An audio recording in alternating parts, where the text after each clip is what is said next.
प्रिय स्टूडेंट्स, हम हरिओत जी के संकलित अंश को पढ़ रहे हैं। पिछले वीडियोज़ में हमने उनके कुछ पदों का अध्ययन किया है। राधा किस प्रकार प्रेम और वासना में, वासना मतलब मानसल आकर्षण, शारीरिक आकर्षण में अंतर बता रही हैं। ये हरिओत जी की अपनी मौलिक कल्पना है और उसी क्रम में हम आगे के पदों को देखते हैं।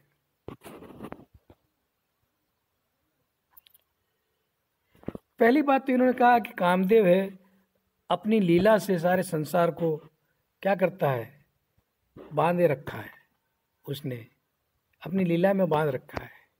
ये सारी कामदेव की लीला है। मोह, काम, वासना, इच्छाएं। अब वही बात आगे बढ़ाते हुए राधा कह रही है, रूप जो होता है वह स्थिरताहीन है और विकृत हो जाता है। यानी यौवन, रूप यौवन की बात है। यौवन तो स्थिर है ही नहीं है। कभी धीरे धीरे अंगों की सुंदरता, चमक दमक चली जाएगी। इसीलिए जिस तरह से रूप स्थिर नहीं होता, उसी तरह से उस रूप के प्रति उत्पन्न मोह भी स्थिर नहीं होगा। पाई जाती नहीं, इसलिए मोह में भी स्थायिता है। होता है रूप विकसित भी प्रायशः एक ही सा। प्रायशः दोनों में, प्रणय और मोह में, प्रणय और वासना में एक प्रकार जैसे ही दोनों दिखते हैं, दोनों एक जैसे ही दिखते हैं। लेकिन फिर भी जो मोह है हो जाता प्रशमित, अतः मोह संभोग से भी।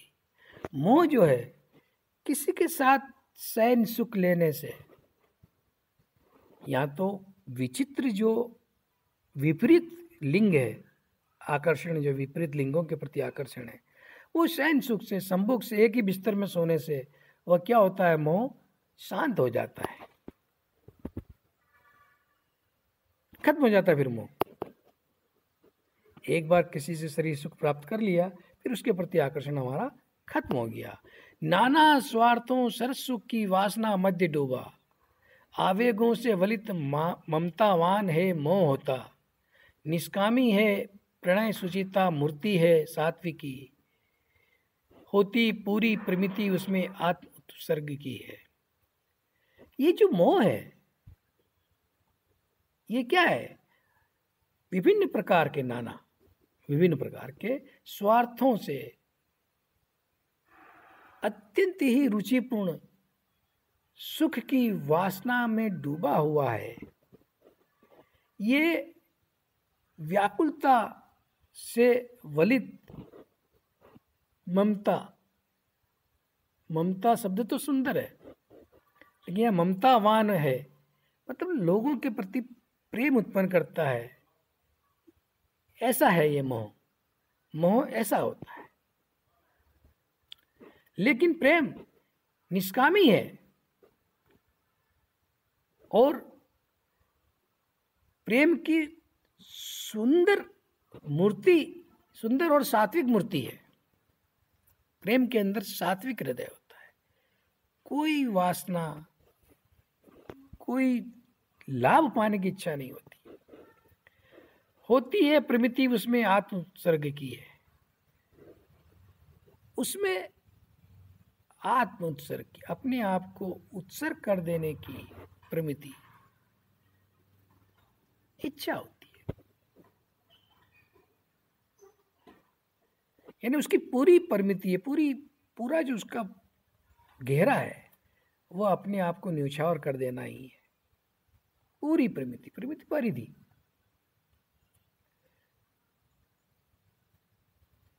प्यारे आवे सुबयन कहें प्यार से गोद लेवें, ठंडे होवें नयन दुख हो दूर, मैं मोद पाऊं। ए भी है भाव मम उर के, और ए भी ए भाव भी हैं, प्यारे जीवें जग हित करें, गेह चाहे ना आवे। ये जो बीच में कहीं आप ऐसी चौकड़ियाँ देखो, क्रॉस के निशान 3 ही होते हैं लगभग, लेकिन कहीं भी आपको ऐसा ऐसे जो निशान दिखाई देते हैं तो इसका मत समझ लेना बीच का जो अंश है वह कवि द्वारा लिखा हुआ है, इसके बीच में कोई अंश, लेकिन इसे संकलनकर्ता ने निकाल दिया है और आगे के अंश को सम्मिलित किया है। प्यार, राधा कह रही है कि प्रिय आए मुझसे मीठे बोल बोलें और प्यार से मुझे बाहों में भर लें। गोद लेने की जगह हम गोद में उठाने की बजाय बाहों में भर लें, आलिंगन करें मुझे। उन्हें देखकर मेरे नयन की जो उष्णता है, व्याकुलता है, वो शमित हो जाए, नेत्र ठंडे हों, मेरे दुख दूर हों और मैं प्रसन्नता प्राप्त करूं, मैं प्रसन्न हो जाऊं। ये भाव भी मेरे हृदय के हैं, यानी ये भी मैं सोचती हूँ कि ऐसा हो। ये लिखा है, हमने यही रहने दिया क्योंकि संकलित अंशों में यही मिला था और कई जगह भी ऐसा ही है, पर ये भाव भी मेरे हृदय में है। और ये भाव भी हैं, कौन से, नीचे दे रखे हैं, प्यारे जीवें मेरे प्रिय श्री कृष्ण जीवित रहे, संसार का कल्याण करें, चाहे घर आवें चाहे न आवें।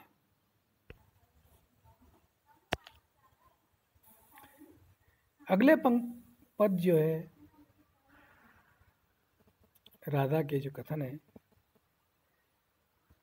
जो होता है हृदय तल का भाव लोकोपतापी, छिद्रान्वेषी मलिन, वह है तामसी वृत्ति वाला, नाना भोगा कलित, विविधा वासना मध्य डूबा, जो है स्वार्थाभिमुख, वह है राजसी वृत्तिशाली। यहाँ राधा उद्धव से कह रही है, वो कहते उन्होंने प्रेम और वासना में ही अंतर किया है। राधा कह रही कि जो हृदय के अंतस्थल का भाव है लोकोपतापी, लोकों में कष्ट उत्पन्न करने वाला, लोगों में कष्ट उत्पन्न कर, संसार में कष्ट उत्पन्न करने वाला है, छिद्रान्वेषी है, लोगों की गलतियां ढूंढने वाला है, मलिन है, गंदा है, वह है तामसी वृत्ति वाला।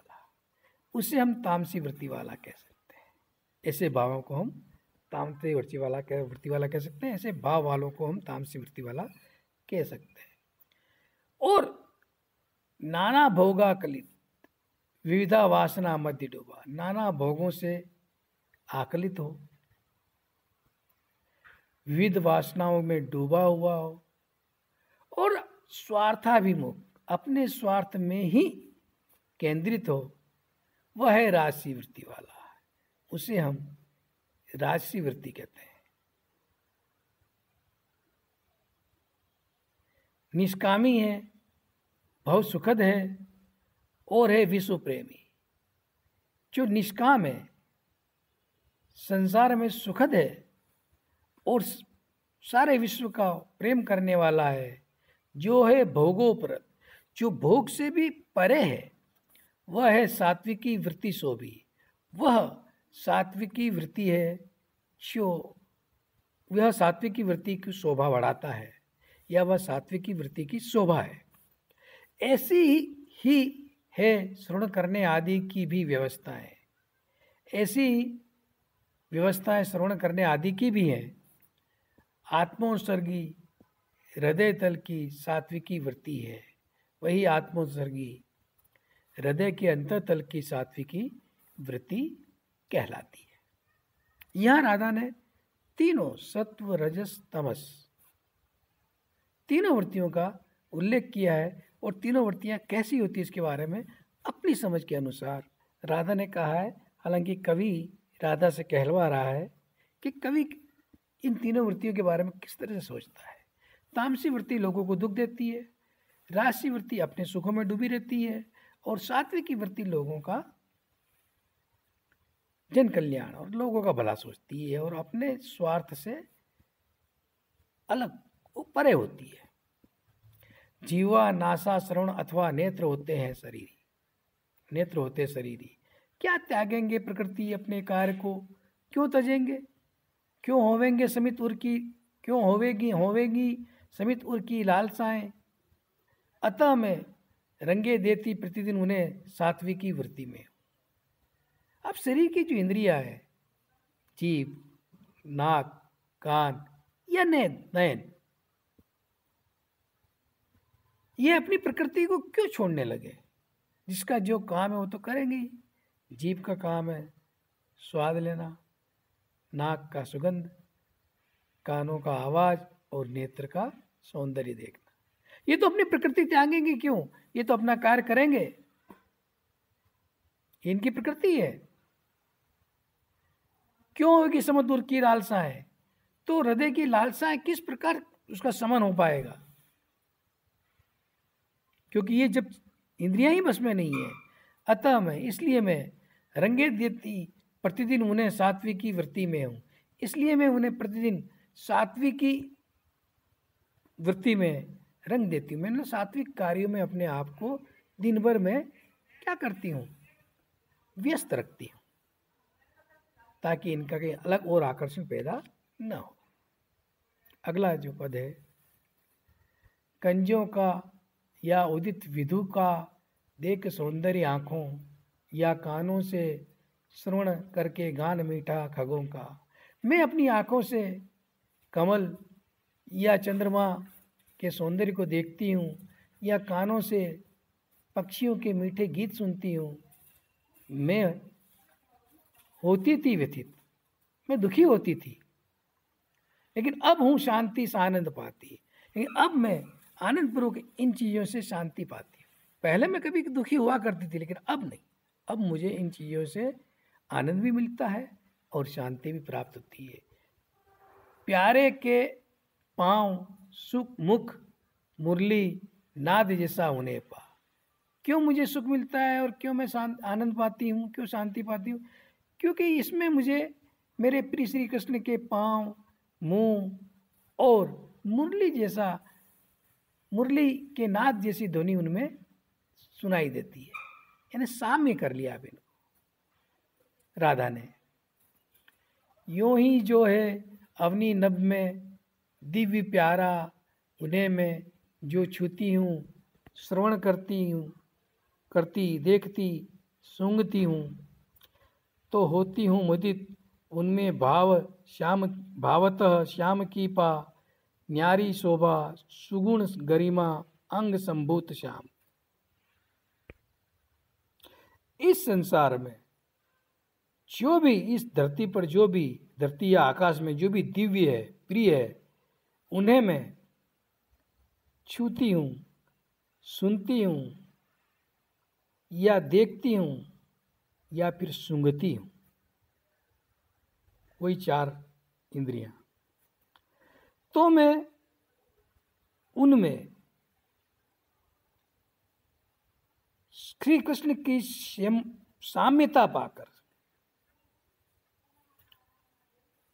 या श्री कृष्ण के भावों को पाकर, श्री कृष्ण के जैसे भावों को पाकर मैं मुदित प्रसन्न हो जाती हूँ। न्यारी शोभा किसमें, उन जो दिव्य धरती आकाश में जो दिव्य चीज़ें हैं उनकी शोभा सुगुण गरिमा, और अंग संभूत श्याम, अंगों के श्याम के कारण, किसके, अंगों के कृष्ण के साम्य के कारण, कृष्ण की समानता के कारण मैं क्या होती हूँ, उन्हें देखकर सुनकर और सूंघकर प्रसन्न हो जाती हूँ।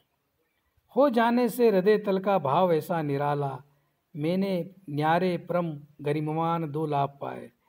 ये मेरे हृदय के अंतःतल का ऐसा निराला भाव हो जाने के कारण मैंने दो अत्यंत ही अनोखे अद्भुत गरिमामान लाभ प्राप्त पाए हैं, गरिमायुक्त लाभ पाए हैं। मेरे जी में हृदय विजयी विश्व का प्रेम जागा। मेरे जी में, मेरे हृदय में भी विजयी विश्व का, विश्व विजय करने का प्रेम उत्पन्न हुआ है, यानी विश्व की सेवा करने का मेरे मन में भी भाव उत्पन्न हुआ है। मैंने देखा परम प्रभु को सभी प्राणेश ही में, और मैंने उन प्रिय प्रभु श्री कृष्ण को अपने प्राणेश ही में, अपने प्राणों के स्वामी में ही, कृष्ण में ही मैंने उन्हें देखा है, यानी कृष्ण में ही मैंने ईश्वर के दर्शन किए हैं। सभी प्राणेश, आत्मा तो नहीं लिख सकता अर्थ इसका मैं, और आत्मा हो तो कोई बात नहीं, आत्मा में मैंने ईश्वर के दर्शन भी कर लिए। पाई जाती विविध जितनी वस्तुएं हैं सबों में, जितनी विविध वस्तुएं संसार में पाई जाती है सभी में जो प्यारे को अमित रंग और रूप में देखती हूँ, सभी में मैं अपने प्रिय श्री कृष्ण को अत्यंत अपार रंग और रूप में देख पाती हूँ। यानी संसार के जो सभी हैं सभी में कृष्ण को मुझे दिखाई देते हैं, तो मैं कैसे न उन सबको प्यार जी से करूँगी, यूँ है मेरे हृदय तल में विश्व प्रेम जागा। तो फिर भला मैं उन सबसे क्यों प्यार नहीं करूँगी। इस तरह से मेरे हृदय के अंदर विश्व के प्रति प्रेम उत्पन्न हुआ है। यानी विश्व के प्रति प्रेम कैसे उत्पन्न हुआ, राधा ये अपनी बात उद्धव को समझाती है। इस तरह से GGTU के संकलित अंश, हरिओद के संकलित अंश यहाँ समाप्त होता है।